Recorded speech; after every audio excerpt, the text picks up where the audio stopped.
Dante's Boxing Nation, what's going on, guys? You know, if somebody would have told me before this fight that Mauricio Harrera was going to outbox, out jab, and even out slick Danny Garcia, I would have said, get the fuck out of here. It seems that's exactly what happened in this fight, guys. I was really surprised. I always believed that Mauricio Harrera was going to put on a good performance, but I thought he would get dominated by Danny Garcia. That obviously didn't happen in this fight. Let me first go ahead and say congratulations to Mauricio Harrera for putting on a very impressive performance. And let me tell you why I think this performance was so impressive when it comes to Mauricio Harrera. I made the analogy a long time ago when it comes to listening to rap, for example, right? If you listen to rap and you hear a song, you hear the lyrics, you want to hear something that you can't write yourself, right? I mean, all of us, we could put simple rhymes together, do some little Too Short type lyrics and think we know how to rap, right? But then when you hear somebody who's on a whole nother level, you're more impressed because that's some stuff that you can't do yourself. You're not that impressed when you hear a guy putting some lyrics together that even you could have put together, and you're not even a rapper, right? This is why I appreciate the fighters that go in the ring and they use their brain. They know how to think. They know when to be aggressive. They know when to box. They know when to smother a person. They know when to counter. They're always constantly thinking. And this is the reason why I'm so impressed with people who use their brain in the ring. Watching two guys with no skill and all heart just throwing punches, just hoping that the punch lands, just basically throwing wild punches. Anybody can do that. I mean, we could see that on the streets. We could see that at a bar. We could easily see two drunk fools just going at it, throwing punches. But can you do it with technique? Can you do it without getting hit? And this is what I believe Harrera was able to do this past weekend. He was able to put on a performance with skill and technique and hardly ever get hit in the process. Like I said before at the beginning of this video, if you would have asked me who I thought was the slicker, who was the smarter fighter, I would have said Danny Garcia. But after watching the fight, I now know that Mauricio Harrera is much smarter and much slicker than Danny Garcia. See, these are some of the things that he did that I really liked in the ring. Like a very skilled, seasoned, slick style type fighter, Harrera was able to switch from offense to defense in such a smooth transition that it would disrupt Danny Garcia's pattern and rhythm. Danny Garcia was lost and confused in this fight because Harrera was doing so many different things.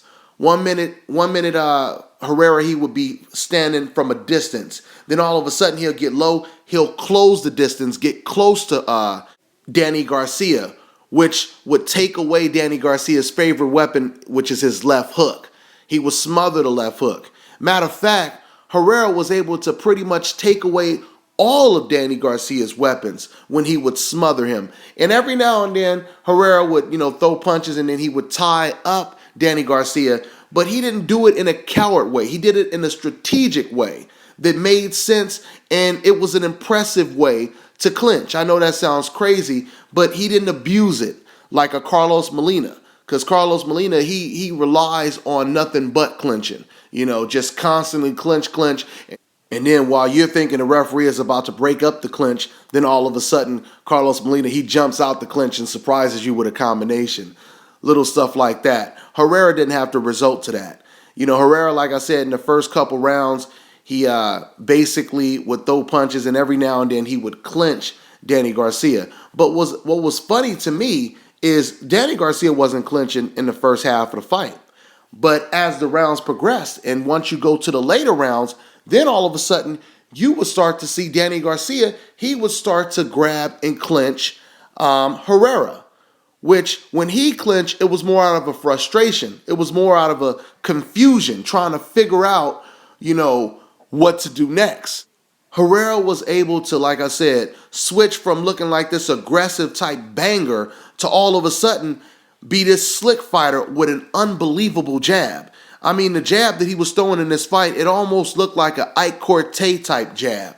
He was booming with the jab, and it was accurate. It was completely accurate, which was one of the many things that I believe separated Harrera from Danny Garcia when it came to some of the rounds that were close.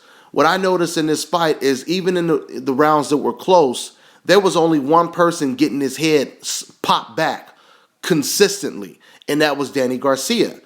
I mean, don't get me wrong, Harrera would get caught with a good shot every now and then, but Harrera, overall, he had a terrific defense in this fight. I mean, it was almost impossible to catch this man. Very slippery, very unpredictable type style.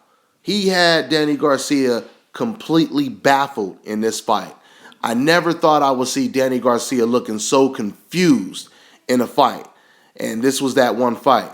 You know, I might as well add as well to Danny Garcia coming to his hometown and trying to fight someone as tough as Mauricio Harrera is not an easy task. If you guys have been watching the history of boxing, then you know a lot of times when fighters go to their hometown, they often have either one of their toughest fights, or a lot of times they end up losing, and it becomes one of the biggest upsets. And even though the decision went to Danny Garcia, you can still, in a way, say that Harrera won this fight, and it was somewhat of an upset. You know, it's sad that we don't always get the proper justice in the sport of boxing, but yet at the same time, this is one of the things, or one of the reasons why I love the sport of boxing, is because it's so unpredictable. I mean, who would have thought that Mauricio Harrera would put on a better performance than Lucas Matisse did against Danny Garcia? A better performance than Zab Judah did. Another thing that I noticed is when Danny Garcia fought against Zab Judah, I was telling you guys in that post-fight video that I was impressed with Danny Garcia, how he was able to nullify Zab Judah's left hand, at least all the way up to about the 9th round. He pretty much took away Zab Judah's favorite weapon the entire night until, like I said, once again, the championship rounds, and that's when Zab actually caught him a couple times with it. But in this Mauricio Harrera fight, it was Harrera that was nullifying Danny Garcia's left hook and almost every other weapon. That was very impressive to me because, see, Danny Garcia, he has so much power and he does like to loop his punches a lot. So what Harrera was able to do is he was able to smother, get close to Danny Garcia. That way, Danny Garcia, he couldn't really take advantage of looping those shots, or at least not looping those shots and landing the shots, I should say. So overall, I gave the edge to Mauricio Harrera when it comes to this fight. I thought he won the fight by a slight margin. I mean, some of the rounds were close, but I would give the fight to Mauricio Harrera. And if you guys watch Showtime, then you know all three of the commentators actually had Mauricio Harrera winning this fight, and some by a very comfortable margin. So, you know, once again, it may be looked at as somewhat of a robbery. Danny Garcia, he has in some ways been exposed. He was completely, thoroughly outboxed and out-hustled in this fight. And I think it's blood in the water right now. It's blood in the water, and the Sharks are coming. The Sharks are coming for Danny Garcia. You know, there's going to be a lot more people wanting to fight Danny Garcia now after watching that performance. And we'll see what happens in the future, man. We'll see what happens in the future. Terrence Crawford, who's fighting at 135, he just won a belt at 135 against Ricky Burns. I don't know if he's going to move up to 140, but I believe I believe Terrence Crawford actually beat Danny Garcia, and Danny Garcia beat him. So they may be 1-for-1 in the amateurs. But, you know, that's kind of jumping the gun. But that would be an interesting fight. There's a lot of fights that could be made that are interesting. You know, this performance by Mauricio Harrera, not only does it make Mauricio Harrera really look good, but at the same time, it really makes Kareem Mayfield look good. Because if you've seen what Harrera just did to Danny Garcia, that is exactly what Kareem Mayfield just recently did to Harrera. But Kareem Mayfield, he did it in a far more decisive fashion. There was no dispute of who won that fight. Like I said, Harrera, he completely out-slicked and out-hustled Danny Garcia, and that's what Kareem Mayfield did to Harrera. He out-slicked, he out-hustled him. But as good of a defensive fighter as Harrera is, Kareem Mayfield was able to catch Harrera with perfect laser-type right hands over and over. So, this division is really heating up. Kareem Mayfield, by the way, is a fighter that Danny Garcia has actually been avoiding for quite some time. If you guys have been watching the YouTube videos, you'll see when Kareem Mayfield called out Danny Garcia. Kareem Mayfield actually sparred with Danny Garcia, gave him a black eye. They took a picture and, showed the picture of him having a black eye. After that, about a year later, Kareem Mayfield called him out. And Danny Garcia, he wanted no part of Kareem Mayfield. I'm telling you right now, I think that Kareem Mayfield, he's one of the only fighters that I would say would beat Danny Garcia decisively. I've been telling people about Kareem Mayfield for quite some time. The man is a beast. He's already beat 5 undefeated, very good fighters, knocked out, I think, all of them or the majority of them. He's in the camp of Andre Ward from Oakland, from the Bay Area, and the man is no joke. The man is no joke. So let me go ahead and get back to Mauricio Harrera. Congratulations to Mauricio Harrera. It's sad that he didn't get justice. He didn't get the nod. He should have got it. But this is still going to be a good look for Mauricio Harrera. This gives him more fights on the big networks like Showtime and maybe even HBO. And, he's guaranteed to get a couple more big fights. All right, so that's pretty much all I got to say. Hopefully Danny Garcia can come back stronger and better. But he was a little exposed in this fight, man. He was just a little exposed. It just goes to show you once again that a thinking fighter is the most difficult fighter to beat because Mauricio Harrera, he came into this fight with his thinking cap on. All right, the man showed a terrific defense, an excellent, educated jab.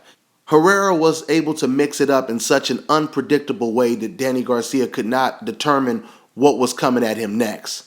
When Danny thought that Harrera was about to jab to the head, Harrera was jabbing to the body.